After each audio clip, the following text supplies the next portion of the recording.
চলতেছে শাবান মাস, সামনে আসতেছে রমজান মাস। যেহেতু শাবান মাস চলতেছে, তো শাবান মাসে একটি গুরুত্বপূর্ণ এবং ফজিলতপূর্ণ রাত হচ্ছে শবে বরাত। আমরা জানবো আসলে শবে বরাত কি। শবে বরাত নামে কোরআন হাদিসে কোনো শব্দ পাওয়া যায় না।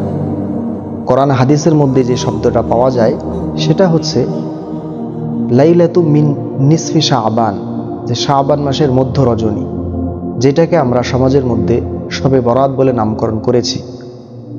এরপরে শবে বরাতের আমল সম্পর্কে আমাদের মধ্যে অনেক বিভ্রান্ত ছড়িয়ে আছে, যে শবে বরাতের কয় রাকাত নামাজ আদায় করতে হবে, শবে বরাতে যে নামাজগুলো আদায় করব সেগুলো কোন কোন সূরা দিয়ে আদায় করব, এরপরে শবে বরাতের পরের দিনে কিভাবে রোজা রাখব, বিভিন্ন বিষয় আমরা প্রশ্ন করে থাকি।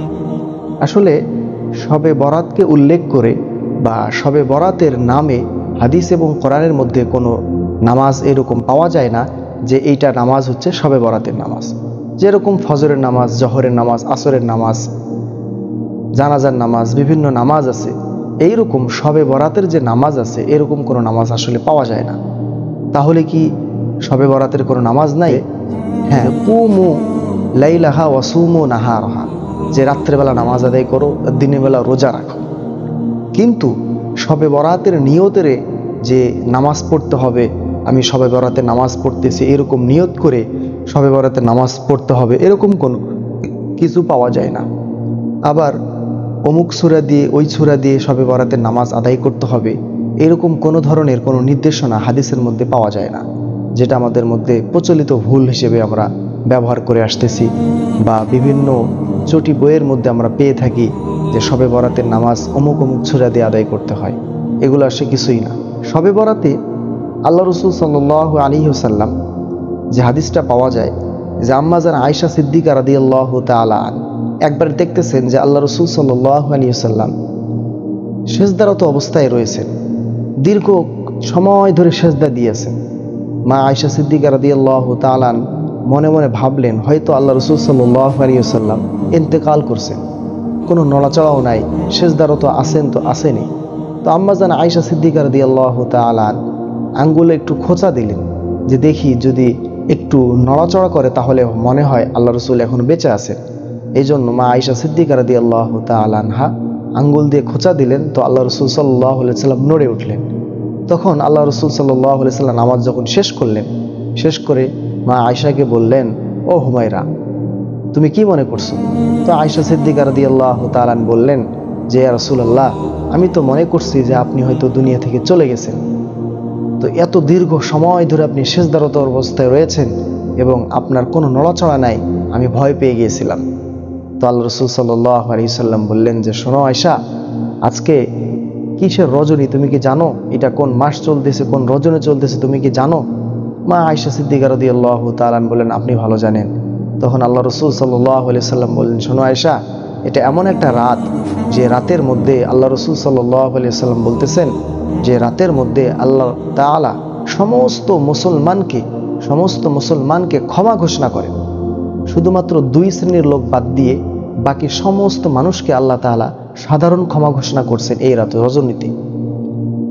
কোন 2 শ্রেণীকে আল্লাহ তাআলা মাফ করবেন না? 1 নম্বর হচ্ছে যারা হিংসা করে, বিদ্বেষ রাখে নিজের ভিতরে, এই সমস্ত মানুষকে, এই শ্রেণীর মানুষকে আল্লাহ তাআলা এই রাত্রিতে ক্ষমা করবেন না। আর 2 নম্বর যে শ্রেণীর মানুষকে আল্লাহ তাআলা ক্ষমা করবেন না তারা হচ্ছেন শিরক। যারা শিরক করবে আল্লাহ তাআলার সঙ্গে, তাদেরকে আল্লাহ তাআলা এই রাত্রিতে ক্ষমা করবেন। তাহলে আমরা হাদিস থেকে বুঝতে পারলাম যে আল্লাহ তাআলা এই রাত্রিতে সাধারণ ক্ষমা ঘোষণা করে। তাহলে যে রাত্রিতে আল্লাহ তাআলা আপনাকে মাফ করে দিবেন, সাধারণ ক্ষমা ঘোষণা করছেন, সেই রাত্রি থেকে আপনি শুয়ে থাকবেন? কখনোই না। সুতরাং সেই রাত্রিতে বেশি বেশি নফল নামাজ আদায় করতে হবে, বেশি বেশি কোরআন তেলাওয়াত করতে হবে, বেশি বেশি জিকির আজকার করতে হবে। তো নামাজের ক্ষেত্রে যে আমরা নামাজ আদায় করব নফল নামাজ, শবে বরাতের উদ্দেশ্যে না, নফল উদ্দেশ্যে নামাজ নিয়ত করব, এবং যে সূরা মন চায় সেই সূরা দিয়ে নামাজ পড়তে হবে, মাসনা 2 রাকাত করে নামাজ আদায় করতে হবে। এরপরে এই শবে বরাতকে উল্লেখ করে আমরা বিভিন্ন প্রকার বেদাতের মধ্যে জড়িয়ে যাই। যেমন রুটি হালুয়া খাওয়া। এই শবে বরাত আসলে বেশিরভাগ বাসা বাড়িতে দেখা যায় যে রুটি হালুয়ার ছড়াছড়ি ছড়ে যায়। যদি প্রশ্ন করা হয় এই রাত্রিতে কেন রুটি হালুয়া খান, তাহলে উত্তর আসে যে আল্লাহ রাসূল সাল্লাল্লাহু আলাইহি ওয়াসাল্লাম দান শহীদ হয়ে গেছিলেন। শহীদ হওয়ার পরে তিনি শক্ত খাবার খাইতে পারতেন না, এই জন্য তিনি নরম খাবার খাইতেন। আমরা তার স্মরণে হালুয়া রুটি খাচ্ছি, নরম খাবার খাচ্ছি।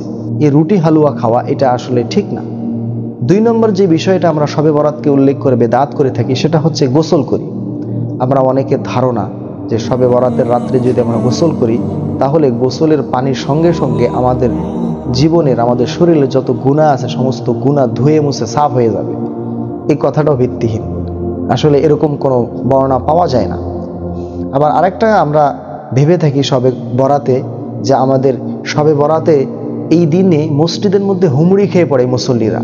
যেই মুসল্লি 5 ওয়াক্ত নামাজের ধার ধারে না, কোরআন হাদিসের বর্ণিত কোনো ইবাদত বন্দিগির মধ্যে তারা নাই, এই শবে বরাত আসলে তারা মসজিদের মধ্যে হুমড়ি খেয়ে পড়ে। কেন? যে এই শবে বরাতে নাকি আল্লাহ তাআলা ভাগ্য নির্ধারণ করে।